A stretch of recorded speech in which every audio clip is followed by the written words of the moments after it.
Recording in progress, the new show, the new name of the Ultimate Sports Network, Real Boxing Talk. I like it because it tells me it's time to talk. And if anyone knows me, I like when it's time to talk. And we're going to talk about real boxing, and let's get right into it. We don't really have anything else other to discuss than what we've been trying to figure out for the last, goodness gracious, year and a half, 2 years. And we finally had a result to what we were waiting for. And Tyson Fury KOs Deontay Wilder in 11 rounds. I forgot the man's name. He's been knocked out and he's completely out of my mind now. But it was a heck of a fight. Was it a great fight or was it a good fight? Was it the fight we wanted? Was it an action fight? Let's cover it all. So, John, we were talking a little bit off the air. What did you think about, first of all, the fact that Wilder knocked Fury down twice? Charles, I was telling Frank off the air that basically we said that he had to establish a jab, talking about Wilder, and he had to go to the body, and he did both. So the discussion about Malik Scott, whether he would make a difference for Wilder, he did. He gave him a few other options. Obviously, Wilder was facing an uphill battle because, as we know, and it was obvious to most people going in, Fury is better technically. So in any sport, when you're facing somebody who's better than you technically, like in basketball, if you're playing against a guy who's really good dribbling with his left hand and his right hand, and you're only good with your right hand, causes you problems because you know you're limited, and he knows it too. So I thought Wilder, it's funny that in boxing, a lot of times this happens. You can lose, but in a sense, you can win. He did everything he could to win that fight. He hung in like grim death. I mean, somebody said online that they were talking about, well, he still lost. His legs were shot after 3 rounds, and another guy, an ex-boxer, was saying, yeah, but he hung in. And I said, yeah, I don't think you're getting the point here. Think about what it would be like that you're exhausted after 3 rounds and you hang in for another 8. Like it or not, dislike him all you want. That was moxie, guts, heart, determination, whatever you want to say. And that's what boxing is. That's why people like boxing. The reality of it, seeing Wilder, again, no matter how you feel about him, he's a human being, getting clocked over and over again by those big 280-pound dude. It was hard to take sometimes. Was it a good fight? Yes. Was it a great fight? No, to me, only because it wasn't real close as far as the rounds good. But what it was like a kind of a suspenseful movie in a sense, because with Wilder, he's always dangerous. And what I liked was, I think in the 10th round, Wilder looked like he was done. He was in the corner, and then he started firing back. Right out of a movie, you know? And I was like, man, Wilder, you got nothing to be ashamed of. If you survive this, you can smile, you know, you could be upset, heartbroken, and all those things, but no regrets, right? So certainly went in ways that a lot of people did not expect, which I love. Wilder came within seconds of being the champ again. So again, a lot of credit to Wilder. He did do a lot of things that people said he couldn't do. Fury is just better. You know, it's like, you guys know, you face somebody who's better than you, you're almost going to have to get lucky in a way. And I think he kind of did, in the sense, I don't want to say lucky. He did his best. Fury might have been a little off, so that made it a little closer, because Fury wasn't the same guy that he was in the second fight, I don't think. But he still did the job, and he's a damn good fighter and deserves all the applause that he gets. And now we move on. But it's a definitive end of the trilogy, and that's good. Charles, when we're looking at how it played out, now we can go back and review the tape, but film, CD, whatever the hell we recorded it on. But did it play out the way we thought it would because of the way we thought it did, or it was going to go that way, or did it get to that conclusion but in a different manner? I would say I think it got there in a different manner, because the factor is, the question was, could Wilder do something different? I mean, you can sit here and say, oh, yeah, he had the jab. Yeah, but let's be real. I mean, not too many people thought he was going to be able to do that. Because for 40-plus fights, 41, 42, whatever the heck it is, fights, he's been fighting the same way. He's been getting great results. I mean, if you have like a 98% chance of winning and you've been doing it, you just happen to run up against one guy, you're thinking, well, if I keep putting my work in, I can improve and I can change the issues that I had, right? I can correct my mistakes, if you will, and I can get him because I believe I'm that good. But so I guess my answer would be, I think we got there differently because everybody had to be surprised that he came with the jab, going to the body and snapping it and looking good, being first, as we said. He was first round, he's being first. Pow, pow, pow. And they're like, okay, well, now we got a little something. And then we moved forward. A couple shots came from Fury. Fury started putting a little pressure on him, and it was like he couldn't help himself. And I say, you know, Mike Tyson said we all have a plan till you get hit in the face. Right. I think he Wilder, that is, started to move forward, had his plan in place. Things started going a little differently. And then unfortunately for him, he resorted back to who he was. That's a guy with a strong right hand. And if you get close to me, I'll knock the hell out you. And he was having some success. I mean, you say what you will. Give him credit, as John said, he was having some success. To me, though, I'm gonna just say this as you move forward. I think that when he was moving forward, he was gassed. And I kudos to John along with the same thing. I agree totally that the fact that he stayed in there the way that he did, he kept fighting, he kept banging. You know, I say this very quickly that I saw it like this. You know, today we live in an era or a time where people, you know, it's like a instant gratification. Right. You know, just give me this now. Let me, you know, I got to win right now. If you lose, you're a loser. You're a horrible person. You're a bum, basically. But when you really look at it, I saw it from the standpoint of, I think that this situation was, Fury was better, as John mentioned, technically, but also too, when you look at history of boxing very quickly, sometimes there are people that just have your number. Tyson Fury has Deontay's number. Right. He knows what he has to do, calculate it. As long as he can survive and stay along, you got to take punishment because a couple of those shots would have knocked the average heavyweight out, literally. But that's Tyson Fury. That's what makes him crafty. That's what makes him a hell of a champion. Because the dude is, you can nuts or whatever, you call it what you want to. Dude's hell, man. When he gets in that boxing ring, he talk a lot of stuff. Dude's a hell of a fighter. But with that being said, you just got to look at it. And I'll say this, just because he lost to Fury doesn't mean that he won't be able to beat some other people. And I think he will. I think about history shows us real quick that you look at Joe Frazier. Joe Frazier lost 4 fights. He lost to 2 men. He lost to Ali. Yeah. He lost to Foreman. And we can really say George Foreman had his number. He could not do anything with, but he still was considered a great champion. It had not been for Muhammad Ali being his nemesis, his partner in crime, or the guy he was going against, he probably would get a lot more love. But there is no reason why today or now after this fight, Deontay Wilder should feel bad, sad, or indifferent because he fought a hell of a fighter who's now proven to us that he's more than all of the bark that he talks about and all that. He does have a hell of a bite, and he's a damn good fighter. And I'll be the first to raise my hand when after the first fight, I was like, man, this dude's a clown. He's blah, blah, blah, blah, blah.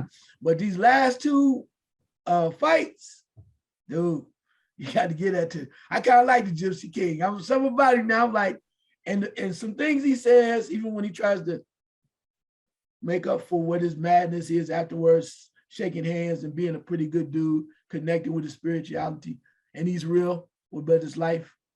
I'm starting to like him more and more. Well, now there were like 5 segues. We can go from that, but let's kind of stay the path for a little bit. Let's look at who fought their fight and who fought their fight better. John, let's say if, as we were talking about it moving into the fight, that we thought this guy would do this guy would do that. Did Fury fight his fight the way that we thought it was going to play out, or the way that he should have fought it? He's like turned himself into a slugger more, at least against Wilder. So I think he came into the fight, just my opinion, a little overconfident. I think he thought that he would do exactly what he did to him in the second fight and that Wilder would have no answers.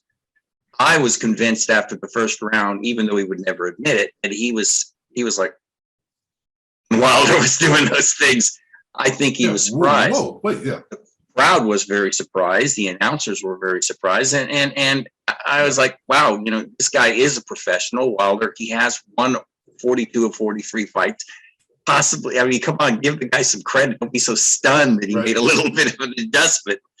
So I think Fury fought more Wilder's fight pretty much in the beginning, but I think he thought that he wouldn't matter until he ran into that right hand.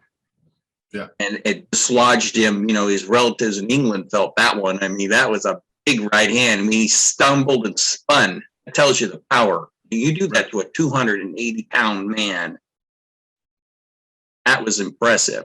Right. So then he started to do a little bit more. You know, when he feints, he does this little, that messes up Wilder's rhythm and his timing and everything. So he got a little bit more crafty as the fight went on and used what he has. But he didn't have to get too much because you could see that he could tell that Wilder was just tired. And I think Wilder's plan was what we were saying, get him out of there in the first 5 rounds or 6 rounds. And he tried, but he was gassed. So he didn't really have anything after that other than to go back to what he was. But then he's open. And Fury finds angles. You know, when he was leaning in, Fury come over the top. Bam! Boom. Yeah, right. Where other guys wouldn't be able to do that, and obviously did not do that to Wilder. He wouldn't have been undefeated when they fought the first time. So Fury eventually used what he has, which is an awkward craftiness to hit Wilder with punches that he didn't even see coming, like the one that got him in the 11th round. He was already feeling it because most people don't. He got hit with like 3 shots, an uppercut and a left hook, and then he just comes over when he's on the ropes and clobbers him. Tim Burr, you know, on Wilder. But I think I think what happened was Fury probably figured he'd walk him down just like he did in the second fight, and then Wilder came out jabbing. So he had to make an adjustment because those were hard jabs he was throwing. I mean, they were pounding. You could hear them, bam. So he made a little adjustment, and then that was enough, and then Wilder got gassed. So yeah, to answer your question is real quickly is that Wilder had a plan. I don't think Fury thought he had it figured out. He had to make an adjustment, but he's good at that. He's like Muhammad Ali was, is that he can make in the ring adjustments, changes. And then he had his corner man, Sugar Stewart, was just giving him great advice. You know, he was just telling him, look, you got it. All you just back him up a little bit. This guy, he doesn't have an answer to what you're doing. And he's right. He's right. He wasn't freaked after he got knocked down twice, you know, where a lot of corners like, you okay? He was very calm, and that's what you need. And yeah, I think it was a mixed bag when it comes to answering your question, Frank. But ultimately, it was just the cream rises. And in this case, it was Fury, and down went Wilder. Well, Charles, as you were saying, that Wilder has nothing to be ashamed of. Did he make adjustments and show the ability to make adjustments that moving forward, you know, does that make him still a dangerous player, either in another fight with Fury or fight with Wilder or with Joshua or Usyk or White or whomever? Is he still, if he wants to continue, does that make him an even more dangerous player in the heavyweight division? I don't know if it's more dangerous. I think he is definitely dangerous. And I can see him being dangerous against a lot of people except for Fury. I think that's a wrap. I don't think there's anything else he can do. He'd only literally have to change his whole persona as a person and almost come out being a boxer like Sugar Ray Leonard. And we know that's not going to happen. So if that's the case, then I would stay far away from Fury. I wouldn't even entertain it again. It would be a nice fight to watch just for our pleasure and see, can you do it one more time? But I think it's kind of served its purpose. It's been a great run. We enjoyed it. But I think against other people, I'm not sure if he would even need to, I think even his old style might hurt a lot of people. I don't think they would be up to it. But if I were if I was Malik Scott, I would continue to develop that boxing and that jab and having some things where he can move, and he has to work on the stamina, man. He just has to. I mean, I get it, but it reminded me of watching Thomas Hearns, man, in championship fights. You always knew, even with Sugar Ray Leonard, he was gonna go all the way. He give you that excitement. Get about round 10, you go, oh hell. Here it goes. You're like, oh, you're like, oh, you just, well, maybe this time, but you know, that's what it was. And I think that's what it came down to. But I also think that Wilder could be dangerous across the board. I think he would have a nice way with Joshua. I think that's a real interesting fight that he actually could win because of the way he fights. You look at far as Ruiz, I think he could do some things there. Dylan White, anybody else, I think he would have probably a better than 50% chance of winning that fight. But the two things he has to work on, he has to work on that stamina. And I say this very quickly, that while everybody was saying, oh yeah, he's stronger, I think the weight hurt him, man. I know he stood up and he was able to take the shots, but you're 238, the heaviest weight of your life, trying to match a man that bulked up, and you went into his arena trying to match him to be stronger. You're lifting weights, try to get stronger. When if you, and I'm not saying it's perfect, but if Wilder, as I was watching, I said, damn, maybe if he was 230, right? Maybe that gives you a little bit more stamina. You're boxing, you're moving a little bit more, you're doing what you do, and now you're quicker.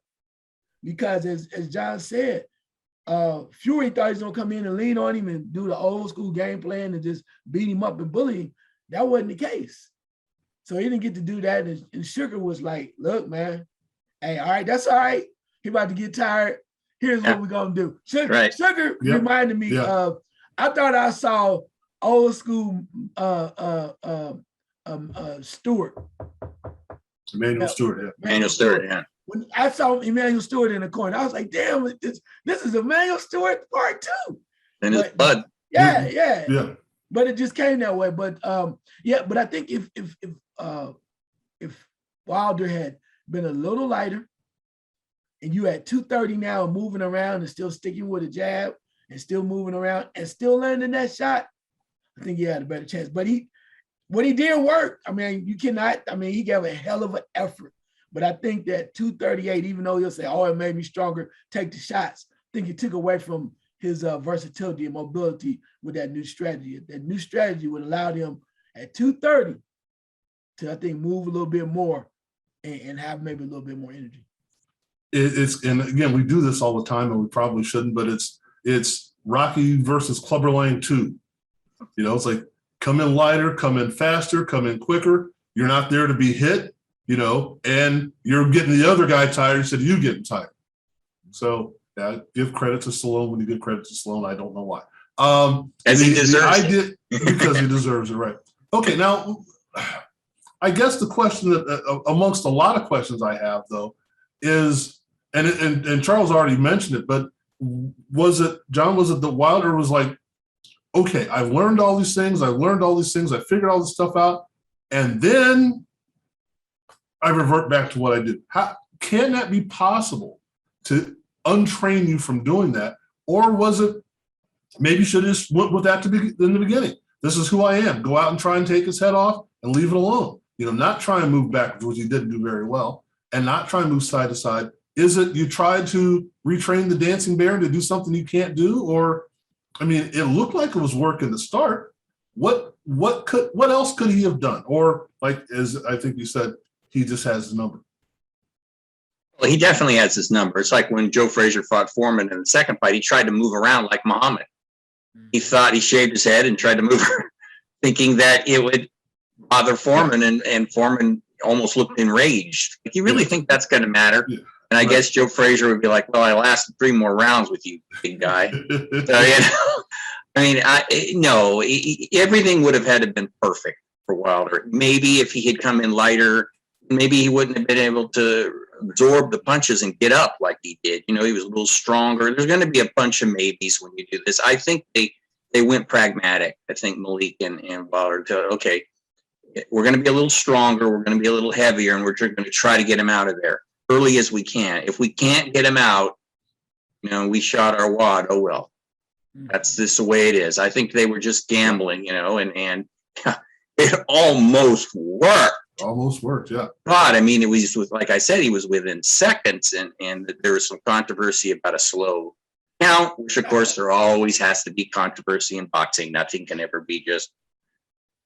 But yeah, I really don't think so, Frank. I think he's tried to jab at times, but he was so tired too. And stamina thing, some guys just don't really have good stamina.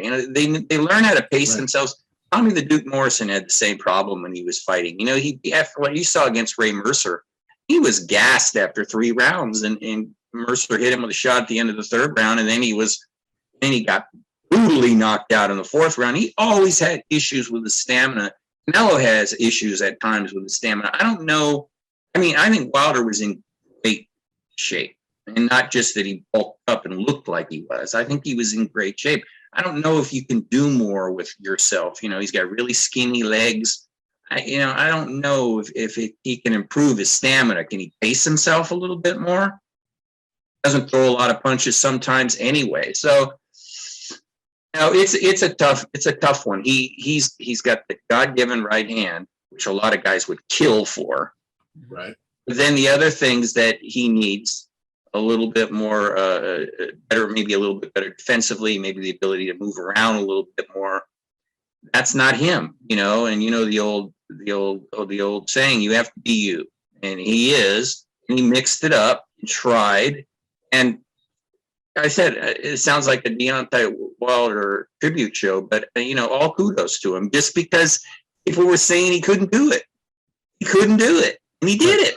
I had a friend say, "Well," I go, "I mean, well, you said he'd fight that way for a half a round, and the minute he got hit, he'd go back to his old self."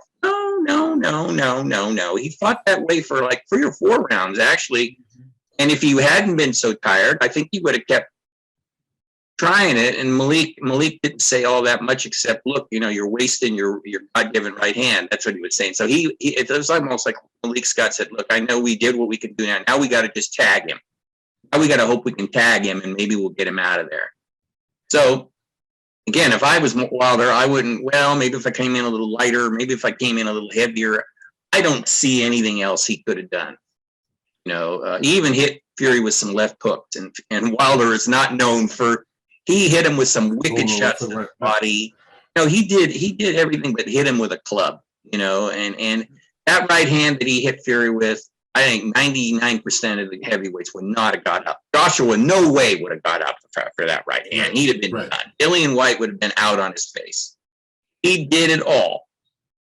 So he just was facing a guy who's extremely resilient, and he has a good chin. He gets knocked down. I mean, that's the thing about Jaws. You get knocked down, and people go, "Oh, you don't have a good chin." Well, a lot of it has to do with your resiliency, how fast you recover. And, look quick, Fury looked hurt when he got knocked. I never seen him look. You could see he was like, "Where am I? What planet am I on?" He even looked a little shaky after the second one, but he just recovered. So no, Wilder did everything. I think he could play what ifs, but personally, I think with what he's got, he did everything he could do. Now, real quick, Frank, that begs the question of. Go ahead. I was just going to say that begs the question of another totally different question: is he the most, in a way, impressive heavyweight because he lacks a lot of what so many of them have? His footwork is terrible. He's not very fast. He doesn't do. But here he was the heavyweight champion of the world and undefeated in 41 fights. So should he get credit for getting so much out of what he has, or does his management team get credit for bringing him along, protecting him? I mean, Deontay Wilder has kind of a convoluted legacy, so it's interesting. Well, there's a question that I don't have to ask Charles. What do you think of that? Oh, wow. I'm going to take a break. Yeah. No, I think that he really does deserve more credit. I mean, because when you produce, right? It's not, we talked about how many fights he fought before, 40 plus fights or 40 fights with knockouts, and it's working. You can say what you want to. It's kind of like in baseball hitters. I mean, we think about baseball with the Barry Bonds, right? The Alex Rodriguez's of the world, and then even with the Derek Jeters that do so many different things, you go, oh, well, he's a little bit versatile as a hitter. But then you look at the old school Dave Kingman, right? and you go, well, man, he can't do what they King did. Kong. But you can go, shit, when he get up in the clutch, he's gone. So I don't want to face that guy, right? Right. He's producing. And if that means that he's hitting more home runs and the percentages just as well or even better when he's not as versatile with his package, then you're saying to yourself, hell, it is what it is. So I think that's the same thing with Wilder. Wilder doesn't have a lot of things John mentioned. He's missing a lot of tools in the toolbox. But hell, he got a 316, he got 3/8. He got a 9mm, 13mm, and same with golf clubs. He's all over the place. So it's only few many clubs or tools in the box, but he used them to the greatest potential. And they don't always work. A 9mm doesn't always work on a 10mm. When you're trying to change your or a 7mm, when you're trying to change that little bolt on your battery cable, right? Try to take that off. 9mm is not gonna work. You got to get to either the 9, the 10, or if it's a 7, you got to hit it right on point. But Wilder is, it's impeccable what he's done, what he's been able to do. He just ran into his kryptonite, and we said that before. And the guy just has his number. And I think kudos to Malik Scott that they tried everything. And then what I found really interesting is Malik Scott was trying to tell him something in the corner after this was going south, right? And you could just tell by the way he was looking, it just wasn't there. He couldn't reach him. All of the stuff, and they've been preparing and trying to, talk to him, keep your mind focused. Dude was like, this motherfucker is kicking my ass, and I'm trying to figure it out. But unfortunately, it just wasn't there. He gave it, he's a warrior, but all of that, it still at the end of the day, it came down to him. And I think that's why boxing is the way that it is. You can have all the coaching in the world, but when it comes down to when you sit out on that seat for so many of that minute or whatever it is and rest, you got to go back out there. They can't come with you. Your corner, that is. Well, you touched on a couple of things I think are very important. One, we all can come up with a plan, and we can think, well, yeah, we can do this, we can do that. But as we said, until you actually have to go execute that plan and there's somebody else there, it's a whole different story. What do you do when you have to get that thing? So you can have the great idea, and at some point, and I think we mentioned this a few times earlier in other shows, that what happens when it comes down to, am I going to listen to this guy, or am I going to listen to the voice in my head saying, this is what you do, go do it? So that's very important. The second thing that I think is very important is the stamina issue. And John touched on Tommy the Duke Morrison and other people. If you've ever hung a heavy bag in your house or garage or wherever and decided, I'm going to get in shape and I'm going to spar against the heavy bag, tell me how many rounds you last before you go, somebody call Goodwill, get this thing the hell out of here. It's you push yourself and you push yourself and you push yourself, and you're going, I'm going to be able to do 10 rounds, 3 minutes at a time, with nobody else hitting me, throwing punches, moving, jabbing, doing what. It's tough. Now that's without having to react to something else. And that's being able to do that. I tried that regimen for about 1.5 years. It's like, oh my goodness. I got to 10 rounds for a brief amount of time. Went, okay, I made it. I'm done. Where's the beer? It's a tough thing to do. So when you're saying he doesn't have stamina, well, he doesn't have the stamina to do that with someone else punching him and leaning on him and all that. And we forget that these are world-class athletes. And the idea that he can't do something is foreign to us because we expect him to do everything. And that's not always the case. So when we look at it, John, did Fury, and we're talking more about Wilder, but let's go to Fury this time. Has Fury maximized what he can do or who he is? And are we going to see any more Tyson Fury? Oh, yeah, I'll answer that. Yeah, I just wanted to completely agree with you, Frank. When I was 29, I sparred another guy 3 rounds. I was in great condition. I was dead after 3 rounds. Yeah. I don't even know how I made it through 3 rounds. That's a tough thing to do. He hit me in this wide Italian nose. First punch he threw, this guy. And I got crazy because I thought, this is dumb. But I went 3 rounds with, and I was exhausted. So yeah, the stamina thing is a great question. George Foreman obviously had stamina issues, and I don't know where Fury goes from here. He's supposed to face the winner of the Joshua Usyk rematch. That's the plan, or eventually. But he has Dillian White, who is supposed to be next if Dillian White beats Otto Valiant. He should. But that big man from Sweden is pretty crafty himself, so it might be a little. We said this guy should have beat this guy a number of times in the last year. Yes. It hasn't happened. So right. And Dillian was not exposed. We know that he got knocked out by Povetkin, and he's nothing. He's not. Obviously, he's pretty good. I'll just say that he's pretty good. Beat a lot of guys. But that would be Fury and White wouldn't be a bad fight, but it's all Fury. Fury is above. He's head and shoulders above all these guys. Intriguing not mind warping, but you try to wrap your mind around is the much smaller Usyk facing the huge Tyson Fury. If anyone can figure out ways to maybe surprise Fury as far as beating him, and Wilder came close. Again, cannot forget that. This is an undefeated heavyweight that really nobody has come very close. Look at what he did to Klitschko. God, he probably won 10 rounds. And Klitschko never laid a glove on him.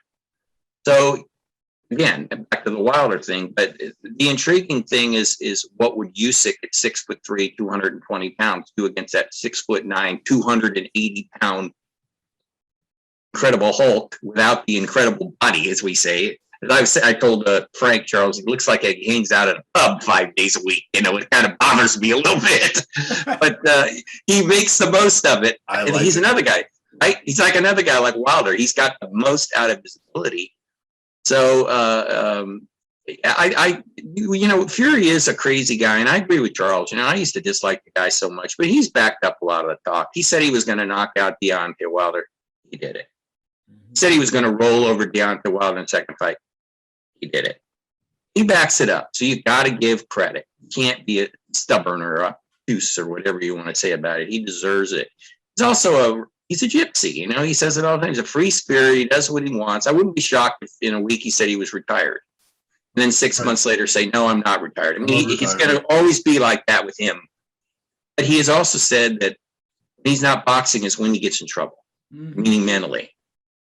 So he needs boxing, really. He loves it. He needs it. He needs it for his identity. He needs it for everything. So he's not going to retire. He's 33. He's got some big fights. I know he called out Joshua.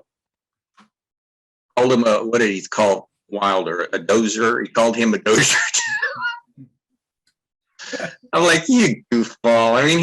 He's a big promoter. He's the best promoter that boxing has seen since the greatest. So that's the fight that everybody is still intrigued by, is Joshua and Fury, at least in England. I said it would sell out in about 10 seconds, Charles. Yeah. So he's got pretty much what he wants. He wants to fight White next, he can. If he wants to retire and wait for Joshua and Usyk winner, he can. He can pretty much do whatever he wants. He's the man. He's in control. And again, too, he's singing after the fight. One thing about him that is, I think, endlessly true is that he is completely unique. I've never seen anything like it. I've seen big heavyweights, but I've never seen big heavyweights in out of shape looking bodies who could move around and use angles and do things like that. So he is a freak of nature, total anomaly, but he deserves all the credit in the world too. Well, Charles, that's exactly where I was going to go. Have we seen this guy before?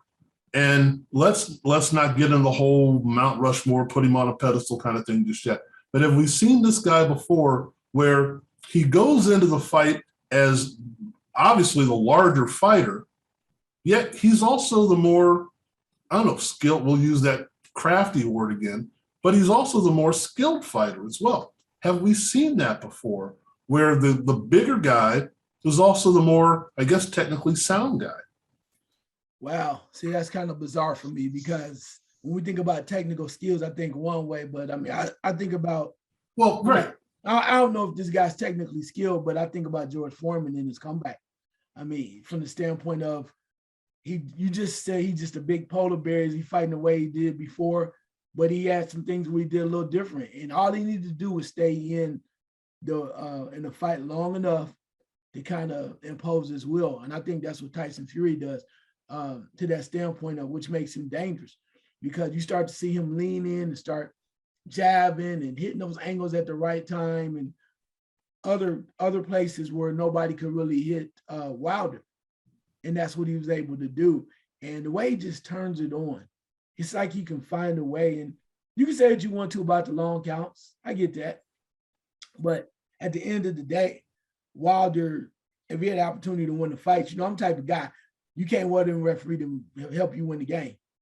If you're going to win the game. So don't say, well, damn, he gave us that call. But you knew how he was calling before the game, while the game was going on. Right. Man, he took those 2 calls from us. He called traveling. You already knew got screwed. Yeah, I mean, if you take care of your business, then you don't have to worry about that, right? I've always believed that. But it's just one of those things that I think Fury is, that's who he is. He's shown you that. Like I said, I can remember George Foreman. Might have been a few other guys, but primarily that's the one that comes to my mind. Okay, now I already know mine in my head, so I want to hear from you guys. Who does, and it can be in any weight class, that I'm going to get that out of the way, preface that by saying that. John, who does Tyson Wilder remind you of? Tyson Wilder? You've seen before. Tyson Wilder. You're combining them both. That's a really tough one. That would be nasty, wouldn't it? Wouldn't that be nasty? Yeah, that would be interesting. Yeah. With a right hand? Did I say that? You never lose. Yeah. Never lose. Okay, now we're getting into the $6 million man. Okay, let's Tyson Fury. Who does Tyson Fury remind you of if anybody? Heavyweights or any division? No, in any way. Just the way he attacks people, what he does, how he does what he does. Well, I see. I just sitting here. You would have needed to send me this and let me think about it more. It's just off the top of my head. Fun. Well, would look like a dummy here because I can't think of anybody that. I already have an answer. That's why I said it. Oh, you did? Okay. Yeah. See, I can't think of anybody off the top of my head that he reminds me of. Give me a second here. You're talking other divisions. Just by how you look at it and go, I think I've seen that before. The answer could be nobody. I don't know. All right. While you're thinking about that, Charles.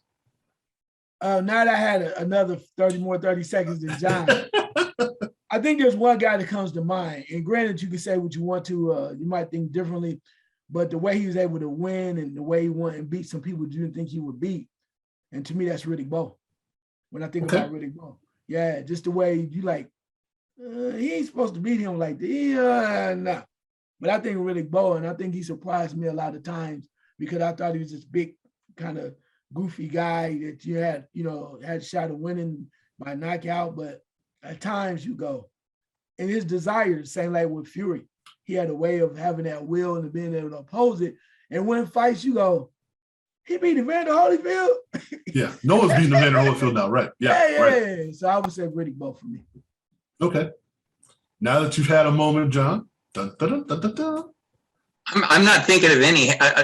Deontay Wilder, actually, I would say he's like a modern day Ernie Shavers in a lot of ways, and maybe a little mixed with a little Bob Foster, just thinking of the body shape and everything. But Tyson Fury, as far as a heavyweight, see, I'm just stuck on this 6'9". I mean, he's obviously better than Primo Carnera, who was 6'6", and all these massive guys from the 1930s and 40s that Joe Louis would knock out. But trying to think about his craftiness and his ability to, that's probably where you're going, Frank, is this weird, freaky thing that he does that manages to win. And you go, how did he do that?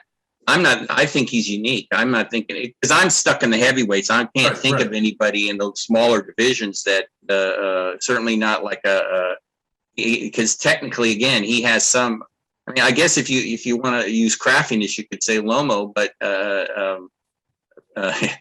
Fury, again, he can change southpaw. He's I've never seen a guy, like I said, which obviously bothers me because it's like the third time I said it, who looks like he does, this flabby gut hanging over his trunks. It's almost an insult to the the historic heavyweights.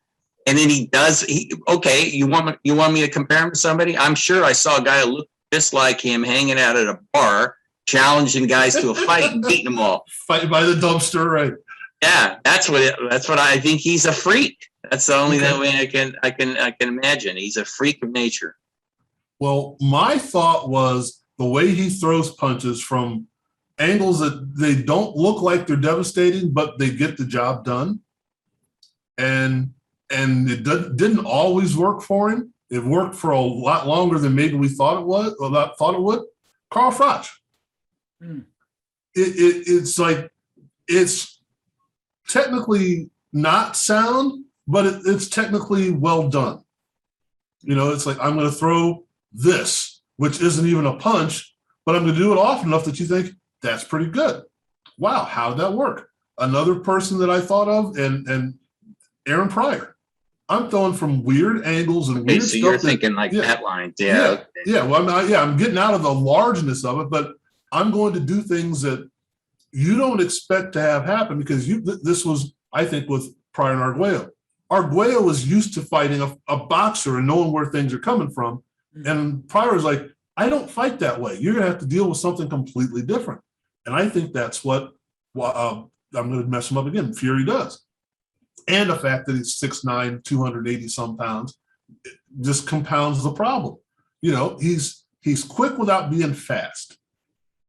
He's crafty without being solid. I mean, there's so many things that don't make sense, but it adds up to the package of it makes sense.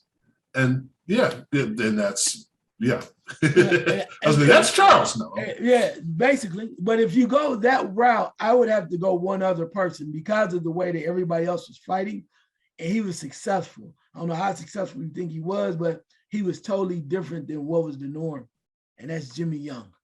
When I think about Jimmy good call. Young, Yeah, Jimmy Young, everybody was knocking the hell out of these other guys and punishing people, and he went about it a different route. You're like, why is he getting killed every time he gets in the ring? Because it's almost like running, trying to play a four corners offense in North Carolina basketball, and everybody's pressing and running gunning like the running Rebels. You're like, you can't get the ball up the damn court. How the hell are you going to compete with us? But I think the contrast in styles, which amazed me by the success that Jimmy Young had. Well, and so now that you've heard our other side of it, John, I thought of one. We'll put you on the spot again. We'll put you on the spot again. And Oscar Bonavita was awkward. He wound up when he threw punches, but man, was he tough. And he knocked Joe Frazier down 3 times in the first round. He did it all wrong as far as technique and all that, but he hurt Muhammad Ali badly in the 9th round of that fight. Badly. He wobbled back to the ropes. He went 15 with the greatest. He hung out at the Mustang Ranch. Oh, okay, that's another story. But he I couldn't help it. He did things. The point is he did things his own way. He wasn't classic in any way at all. And I guess thinking of another guy that you could say wasn't classic was Rocky Marciano. He was not classic. His jab was limited, but he was always out toughed everybody.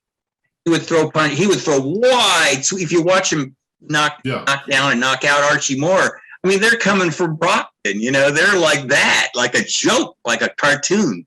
But it was very effective. And if you're using that symbolism, Frank, about awkward but effective, then Carl Froch is a good example. Carl Froch, until he ran into Andre Ward, he beat guys with his toughness and his determination. Not that he was better than a lot of those guys, but see, I think Fury right now, he's the top dog too. So it's hard to find a top dog other than Aaron Pryor. That was a good one, because he was the top guy. He was always going to be underrated. Always. I think he still is. People, you bring Bob, who did he fight? Blah, blah, blah. I got a guy by the name of Alexis Arguello. He fought him twice. Oh, he wasn't that good. Yeah, right. You hear that. And it's like, it's crap. So I think sometimes it's almost back to what I was saying about aesthetically. You're like, wait a minute. But hey, if it gets the job done and the guy wins, then what more can you ask for? And that's what's happening here with these guys we're talking about. Well, that goes back to Charles' point of Dave Kingman. or you can mention any number, got Greg Luzinski, and we're going back a ways, but you get the idea of you can be a feared player without having the total package. And this is why I think, and correct me if I'm wrong, Charles, this is why Wilder's going into a fight thinking, I know what I do works. It's worked for 40 some fights. So why do I have to change what I do?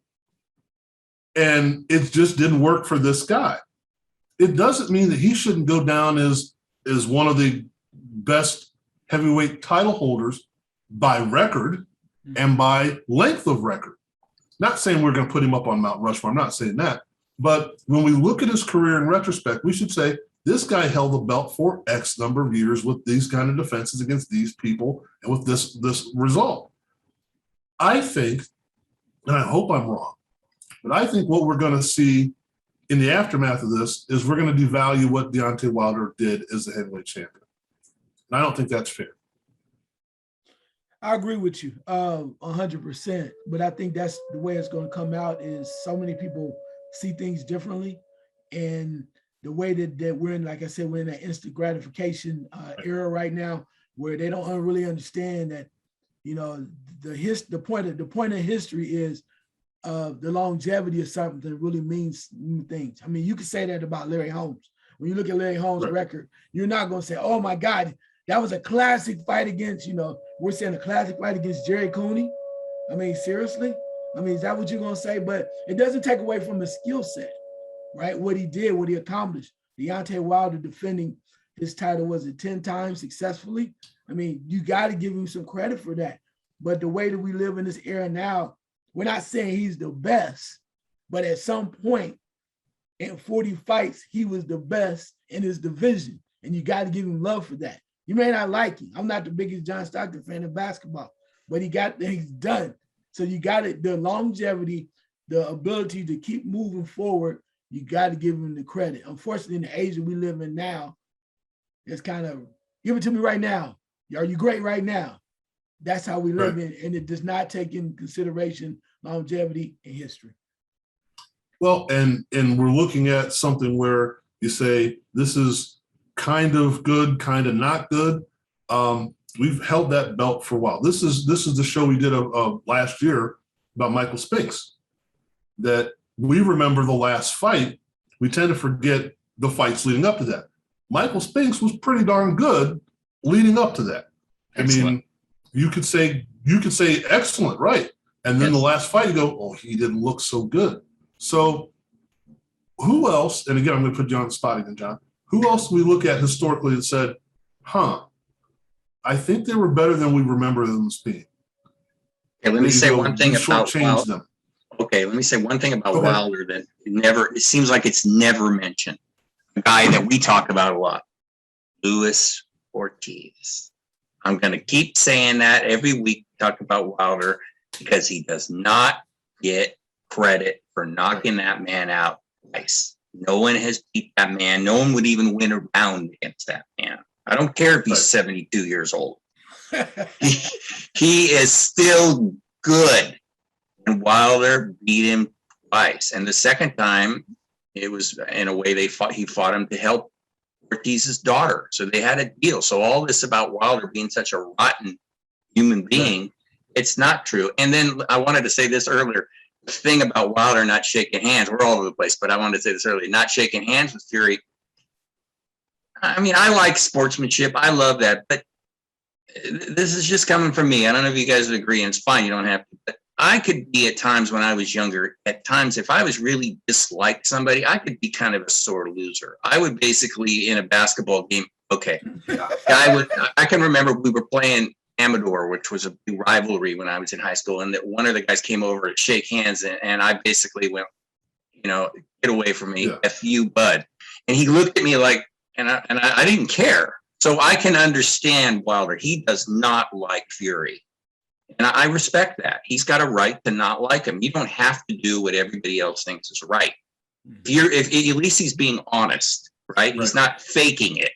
Was Fury being sincere? Yes, I believe so. It's very easy when you win to do that. Try losing and be devastated. So Now, what was your question, Frank? Well, actually, I don't even know now. So it is easier, and we've all been through this, to be a good winner as opposed to be a good loser. It's tough because you've put your heart and soul into what you're doing. And now I was never one to build up a hatred towards an opponent, but I've seen it done. I've seen it done where people stare at the opposing team's colors and draw that, they're wearing red, I hate red, and I think that, to me, it's overdone. I was more of a let's perform as opposed to let's kill, but we've seen it happen. And again, I'm talking tennis, I'm talking golf. I'm not talking boxing where the guys hit me in the face. The worst thing I have happen to me is the guy hits the ball past me and go, oh, I got to pick up the ball. That's you really can't build up a hatred for that. You can, but it's kind of tough.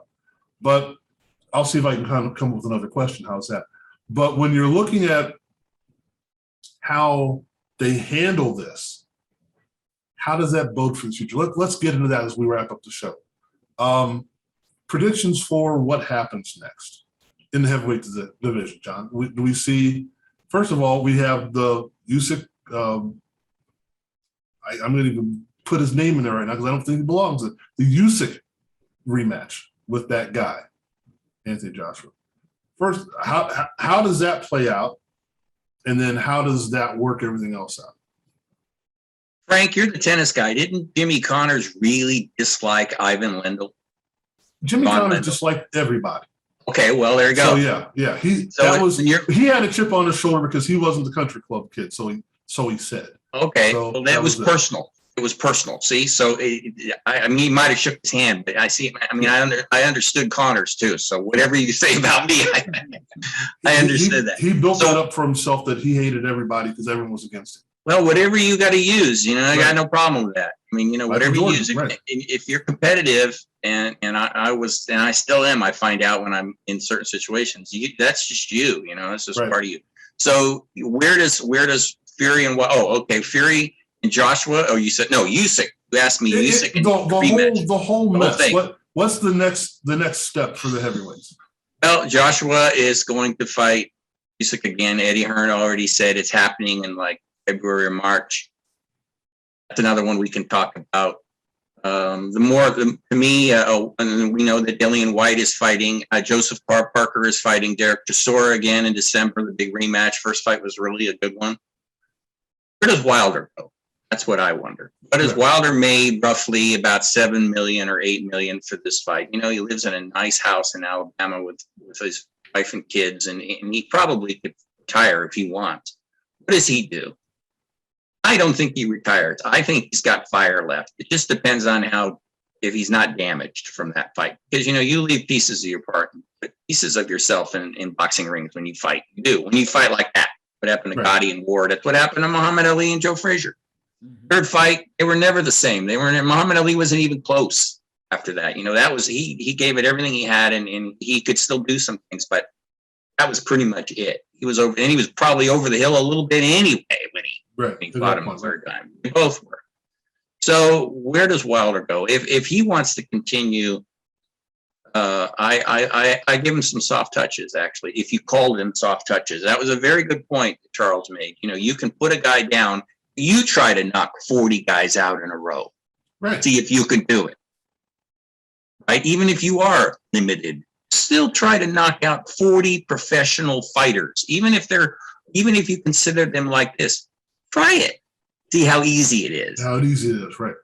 Right? So Wilder can do he's in Fury he's on the flip side of Fury. He pretty much can do what he wants as far as his future. I actually, it's just interesting. Again, we've circled all the way back, Frank. If anything, this loss helped his legacy more than anything. Because there were people who thought he was a quitter, which I could never understand. Right. Again, go back and watch Ortiz 1. He was in a world of hurt. And he knocked him out in the next round. That says something. Yeah. So we shouldn't have been so surprised that he hung in, or I wasn't. I don't think you guys were either, that he hung in like he did. He was mad at Mark Greenland about stopping the fight. So the sad part is, Frank, real quick, is that we've only got so many guys in the heavyweight division that we even talk about. there isn't a guy coming up that we go, wow. There is a few heavyweights that look interesting that I watch, and then I see them and I go, Yeah. We always complain about the lack of depth, and because it's a fact. You know, we got 4 or 5 guys tops. Where they go, Usyk, Joshua 2. Usyk beat him again. Joshua's going to try to change. Here we go again. We know Joshua can change. He did it against Andy Ruiz. He can't fight that way against Usyk. Can't do that. Can't move around the thing like that, and can't do that. So I was really glad though about one thing, wrapping up, that this was really a good fight for boxing. Boxing needed a heavyweight, competitive, dramatic. Because I have a friend of mine named Ron Jackson, who's a writer, and he said, "Man, I haven't seen that much drama in a heavyweight fight in a long time." And they did it twice, if you think about it. The first time was incredibly dramatic. And, you know, I said in an article, hey, it made sense. It took place in Hollywood, you know, the last round, the guy looks like knocked out. So you can put their trilogy down, and they shouldn't compare it to Ali and Frazier and Holyfield and Bo, please. Give me a break.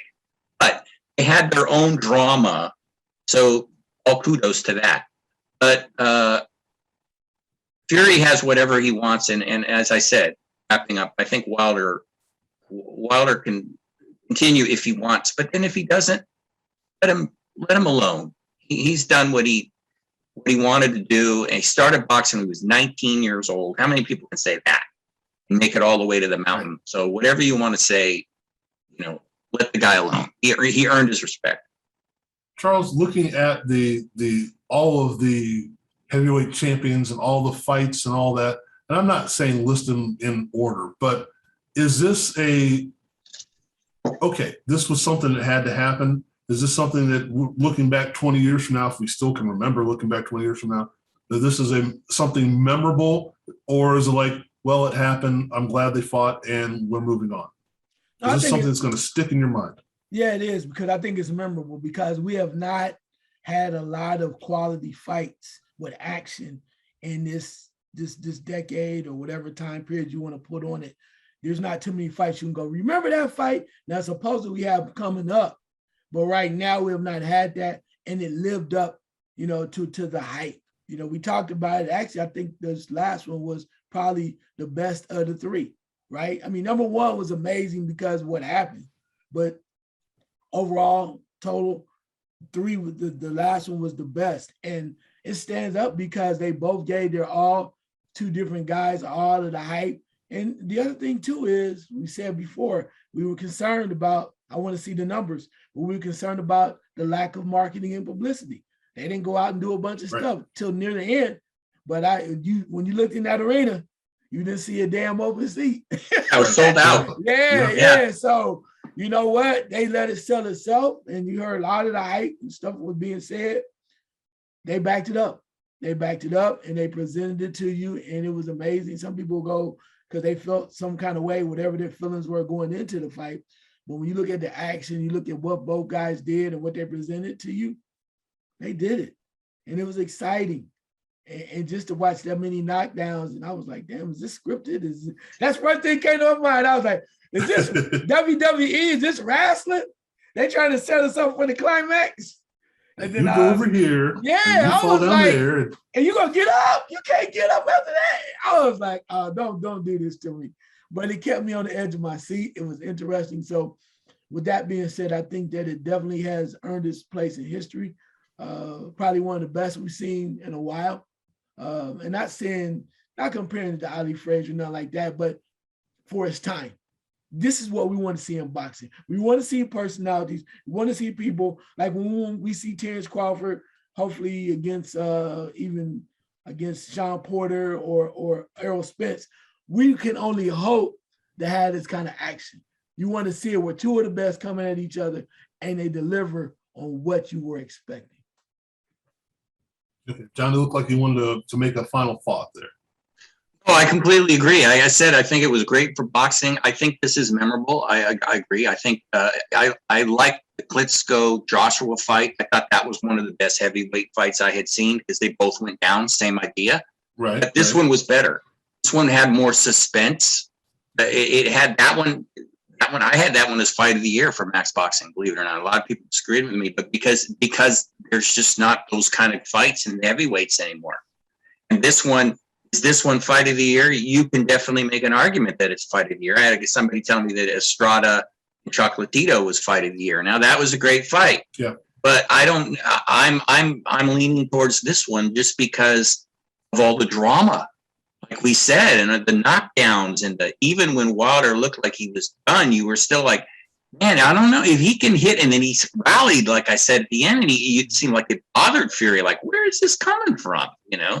So it was like it was scripted, Charles. You're right. It's like a Rocky movie again. Like, oh, wait a minute, here comes Wilder. It was one of those things. He looked like he was done, and he's rallying back. Where does he get that? Where did he get that from? It was like that. So it was good for them. It was great for boxing fans, and it was really good for boxing. Too bad we don't have more of these once, like we have once every 5 years. We had these at least 2 or 3 times a year. I mean, in the heavyweights, it would help boxing a lot. But it's just, as we know, it's so lacking there. But good fight, great for the sport. I'm grinning because I interviewed Barry Tompkins, and I tried to get him to say, "Get ready for World War III." He wouldn't. But yeah, I don't blame him. Yeah, well, he didn't even realize that he did what he did until after it was out. I was like, I don't remember saying that. But this is something where the hype, as it was, lived up to the hype. Yeah. And we don't get that too often, because we had this thing built up in our minds because it's the heavyweights, because of the animosity between the two fighters, and because of the uniqueness of their personalities. And we went, okay, this should be something, but I don't think we really believed it would happen. I didn't. I didn't think it was going to be a great fight. I thought it'd be like, well, yeah, one person's plan is going to work and one person's plan isn't going to work. And not to say it was going to be a short fight, but it was going to be a short-sighted fight. It was just going to be, he's going to do what he does better than he does what he does, and that's it. So I'm glad we got a good fight out of it. Maybe even a great fight out. Like I said, fight of the year. So now we can move on. Let's go to the next thing. Let's build it up. Let's build off of this, because I think this is what boxing needed. It needed this shot in the arm. It needed something fantastic. So as real boxing talk goes, Charles is going to end the show when I just ended the show.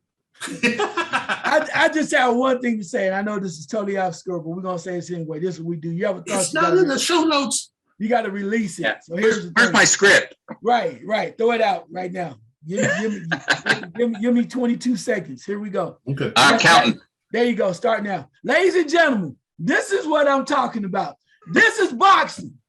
This is not the entertainment you talk about you paying for. This is what you should expect when you put your money down. Not that entertainment, celebrity people, all that other stuff. You fighting your uncle, your stepfather, because he didn't give you love when you were a kid. This is what it is right here. This is the boxing you deserve. Remember this when you talk about, well, this is the entertainment boxing. It's not. This is boxing.